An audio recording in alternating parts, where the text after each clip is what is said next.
Jina langu ni Rashid Adam Magombe, ni captain wa timu ya Lusungu Football Club.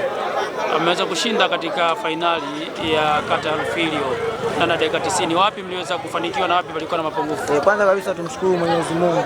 Kwanza ametusaidia tumeweza kupata ushindi, lakini pia nahisi mbinu za mwalimu, tuliweza kumsikiliza mwalimu, kila alichotuambia tuweza kufanyia kazi, ndio maana tumeweza kutoka na ushindi. Mnaelekea hatua ya 16 ambapo mtakuwa mnaonana na timu zingine. Mipango yenu kama Lusungu? Mpango yetu bado tutaendelea, tutarudi mazoezini, tutaendelea kufanya mazoezi na kumsikiliza mwalimu ili tukienda huko mbele tuweze kucheza vizuri, na imani inshallah Mungu atatusaidia tuweze kufanya vizuri. Miongoni mwa sifa zenu kama timu za Rufilio mnaonekana kama timu ambazo hazina nidhamu.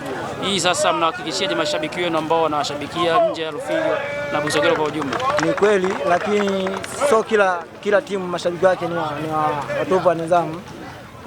Kama kilichotokea hapo hivyo ni baadhi tu ya mashabiki ambao hataki kufungwa ndio imetokea kama hivyo, lakini ni moja ya sehemu ya mpira. Neno lako kwa mwandaji wa michuano ambaye ni Mheshimiwa Mbunge wa Jimbo la Busokelo? Kwanza kabisa napenda kumshukuru, maana anakuja kusaidia vijana kama sisi. Vipaji vyetu vinakuja kuonekana, mwisho wa siku anaweza tukatoka, maana kuna ndoto za kucheza mpira. Kwa hiki kitu ni kitu kizuri. Mungu amsaidie, endelee kupata motisha, siku nyingine asikate tamaa. Shukrani.